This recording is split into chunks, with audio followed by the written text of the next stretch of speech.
नमस्कार, budget story के इस सेक्शन में एक बार फिर आपका स्वागत है। मेरा नाम केशव कश्यप है। अभी मैं एक ऐसे सक्सेस से मिलने वाला हूं जो काफ़ी युवा है। नाम है उनका शाइना जबीन, जो कि एक एडवोकेट है, झारखंड हाई कोर्ट में प्रैक्टिशनर है। और उनसे हम जानने की कोशिश करेंगे कि अभी के जो युवा हैं, जो यूथ्स हैं, वो इस फील्ड में किस तरह से आए, क्या क्या चुनौतियां होती हैं, किस तरह से अगर हम बात करें अभी के सिनेरियो में जो परिस्थितियां हैं उसमें इस फील्ड में आना कितना चैलेंजिंग है। मैम वेलकम, हमारे चैनल में आपका स्वागत है। नमस्कार, बहुत बहुत शुक्रिया अपना कीमती समय देने के लिए। लॉ का जो फील्ड है वो लोगों के लिए नया नहीं है, ये काफ़ी लंबे समय से चला आ रहा है।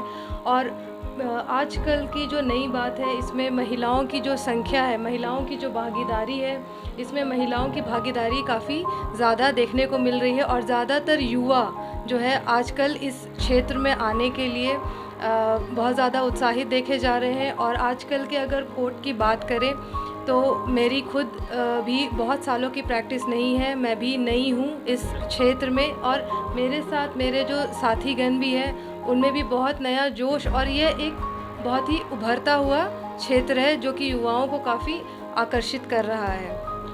मैम, जब सवाल मन में ये आता है, जब कोई यंगस्टर जो होते हैं, जो तैयारी करते हैं, मतलब खास करके लॉ के लिए LLB की पढ़ाई करते हैं, तो उस पढ़ाई के दौरान में जब काफ़ी लोग प्रैक्टिकल जाते हैं तो उसमें बहुत सारे चैलेंजिंग होते हैं। तो आपके समय में कैसा चैलेंज फेस करने वाला, ऐसा कोई केस जो काफ़ी पेचीदगी लगा जिसमें कि सवाल मन में आया कि कैसे इसको सुलझाया जा सकता है?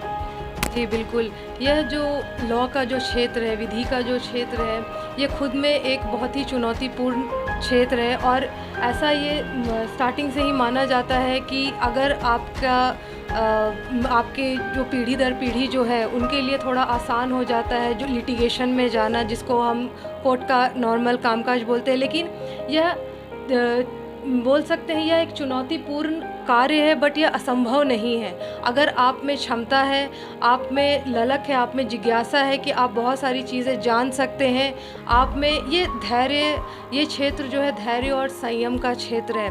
आप में जितना ज़्यादा धैर्य होगा, जितना संयम होगा, और जितना लोगों में सीखने की ललक होगी जो इस क्षेत्र में आना चाहते हैं, वो बिल्कुल ही इस क्षेत्र में कामयाब होंगे। समय लगता है, बिकॉज़ हमें पता है कि हर अच्छी चीज़ में समय लगता है। तो यह एक क्षेत्र ऐसा है जिसमें अगर आप निरंतर आप प्रयास कर रहे हैं, आप अपना 100% दे रहे हैं, आप ईमानदार हैं अपने प्रति, तो आपको ज़रूर कामयाबी मिलेगी।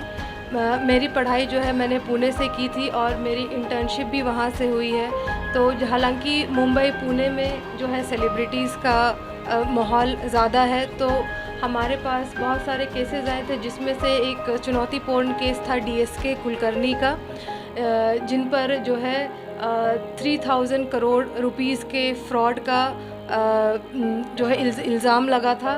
और वो बहुत ही पेचीदा केस था, क्योंकि उसमें जो उसके प्रॉपर्टी के जो डिटेल्स थे वो बहुत ज़्यादा थे, और उन्हें बहुत सारे तरीक़ों में मिसरिप्रेजेंटेशन किया गया, जिससे उनको लोगों के सामने बुरा प्रदर्शित किया गया। मेरे जो सीनियर सर थे हैं अभी श्री आशुतोष श्रीवास्तव जी, मैंने उनको असिस्ट किया ड्राफ्टिंग वगैरह में, और फाइनली काफ़ी प्रयासों के बाद यह केस मीडिया में भी बहुत ही चर्चित रहा है, और काफ़ी प्रयासों के बाद हम उन्हें बेल दिलाने में सफल हुए। और दूसरा सबसे चैलेंजिंग केस जो हमारे सीनियर सर ने लिया था, और एज अ टीम मेंबर मैंने उन्हें असिस्ट किया था, ये नारायण साईं जी का केस है, आसाराम बापू से रिलेटेड। तो ऐसा क्या होता है कि मीडिया में या जो लोगों को पता रहती है, वो बहुत सारी बातें जो है अंदर की या गहराई में लोग नहीं जान पाते हैं। तो एक लॉ के अगर आप छात्र हैं या आप इस क्षेत्र में प्रयासरत है, तो इसमें क्या होता है कि आपको निरंतर पढ़ाई करना होता है, निरंतर सीखना होता है। नई नई चीज़ें, कभी भी नई नई चीज़ें आती हैं, तो आपको क्या होता है कि आपको एक कंटिन्यूएशन रखना पड़ता है इस चीज़ में, ताकि आप छोटी छोटी चीज़ों को जान पाएँ। तो यह क्षेत्र चैलेंजिंग है, लेकिन असंभव नहीं है। अगर आप ईमानदारी से पढ़ाई करते हैं, आप कोर्ट जाते हैं, आपको आपके सीनियर्स से आपकी अच्छी अगर आप सपोर्ट करते हैं अपने सीनियर्स को या उनसे मदद मांगते हैं। और दूसरी चीज़ ये है कि लोग हिचकते हैं मदद मांगने में। अगर आप मदद मांगने में नहीं हिचकते हैं तो सारे सीनियर्स हैं आपके हेल्प करने के लिए। ऐसा कोई भी नहीं है जो पूछने पर आपकी मदद नहीं करेगा, आपको नहीं सिखाएगा। सीनियर्स हैं, कोर्ट के स्टाफ्स भी रहते हैं। और मैं जूनियर्स को यही बोलना चाहूँगी कि अगर आप इस फील्ड में आना चाहते हैं, आपका कोई पारिवारिक बैकग्राउंड नहीं है, फिर भी आप कोर्ट में जाइए, कोर्ट में प्रैक्टिस कीजिए, देखिए दिन ब दिन कि क्या एक्टिविटी होती है। अगर आप डेली कोर्ट में जाएंगे तो आपसे लोग भी फेमिलियर होंगे, वहाँ के स्टाफ जो कोर्ट क्लर्क्स होते हैं उनसे भी आपको बहुत कुछ सीखने को मिलेगा, नई नई चीज़ें सीखने को मिलेंगी। तो चैलेंजिंग है, टाइम लगता है, लेकिन हाँ बहुत ज़्यादा डिफ़िकल्ट भी नहीं है जैसा ऐसा सोचा जाता है। मैम, जिस तरह से हमारे कैमरा पर्सन दिखाएंगे जो अवार्ड्स हैं, यूनिसेफ की बात करें, ह्यूमन राइट्स की तरफ से जो आपको मिला था, तो इसके बारे में थोड़ा सा बताएं। जी, जब 2020 में कोरोना जब नया फैलना शुरू हुआ तो लोगों में बहुत सारे भ्रम थे। उस वक्त मैं यूनिसेफ और WHO से जुड़ी हुई थी और एक एज अ अवेयरनेस प्रोग्राम उसका एक कोर्स था, सर्टिफिकेशन कोर्स, जिसमें बताया जा रहा था कि यह वायरस की उत्पत्ति कैसे हुई, कैसे ये फैला और इसके बचाव के क्या उपाय हैं।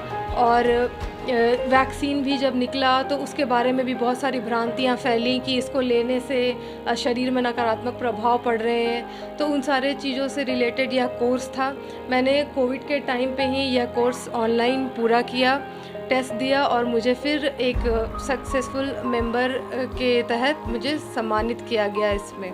और इसके लिए इसके बाद मैंने एक हमारा फाउंडेशन है, वेदा फाउंडेशन, ये ऑल ओवर इंडिया में है, केरला बेस्ड है। उस फाउंडेशन के थ्रू हमने बहुत सारे युवाओं को ऑनलाइन वेबिनार्स के थ्रू जागरूक किया कोविड के बारे में कि कैसे इससे आप बचाव कर सकते हैं और इसमें कोई घबराने वाली बात नहीं है। वैक्सीन के बारे में हमने बताया। उसके बाद world human right protection commission जो है WHRPC, उसमें मैंने एक स्टडी की थी क्रिमिनल साइकोलॉजी के ऊपर, जिस पर मुझे सम्मानित किया गया और उसका ऑल इंडिया मेंबरशिप मुझे दिया गया वर्ष 2021 में। उसमें मैंने ये बताने की कोशिश की कि जो समाज में बहुत तरीके के क्रिमिनल्स होते हैं और ज़रूरी नहीं है कि सबको एक ही ढांचे में ढालकर उनको उसकी सज़ा दी जाए। बेसिकली क्या होता है कि साइकोलॉजी कहती है कि इंसान ने किस परिस्थिति में किसी अपराध को अंजाम दिया, यह जानना बहुत ज़रूरी है, जिस कारण से उनका एक रिफॉर्म हो सके। सज़ा देना आसान है, लेकिन किसी सज़ा का जो मेन मोटिव है, जो हमारे इंडियन जुडिशल सिस्टम में हम जो नेचुरल प्रिंसिपल ऑफ जस्टिस, जो खुदा का इंसाफ भी हम मानते हैं कि कोई भी बेकसूर को सज़ा नहीं मिलनी चाहिए। तो इसके लिए उस मानसिकता को भी जानना बहुत ज़रूरी है। और ऐसे हमें पढ़ाया भी जाता है कि अपराधियों को अलग अलग कैटेगरी में बांटा जाता है। किसी से अनजाने में गलती से अपराध हो जाता है, कोई हैबिचुअल ऑफेंडर होता है जो बिल्कुल अपने लत से ग्रसित है, उसको अपराध करना ही है। इसी विषय में मैंने थोड़ा रिसर्च किया था, मैंने पेपर प्रेजेंट किया था कि कैसे हम जान सकते हैं और इनका रिफॉर्म किस तरह से होना चाहिए, तो उसमें मैंने सुझाव दिया था। मैम, हमसे बात करने के लिए और इस लंबी बातचीत के लिए बहुत बहुत शुक्रिया आपका। धन्यवाद, बहुत बहुत आपका, थैंक यू। तो ये थी शाइना जवीन, जो कि झारखंड हाई कोर्ट से थी और कई सारे अवार्ड्स, और इन्होंने बहुत सारी चीज़ों को बहुत ही बारीकी से अपने सामने रखा है। और हम ऐसे यंगस्टर को सलाम करते हैं जो अपने फील्ड में काफ़ी बेहतर काम कर रहे हैं। तो वो जो स्टूडेंट्स इस खबर को, इस वीडियो को देखेंगे, उनके लिए काफ़ी अच्छा मौका है कि इस सारी बातचीत को अच्छे ढंग से सुने और समझें। इस खबर को अगर आप यूट्यूब में देख रहे हैं तो हमारे चैनल को जरूर सब्सक्राइब करें, लेकिन फेसबुक पे देख रहे हैं तो पेज को लाइक करना बिल्कुल ना भूलें।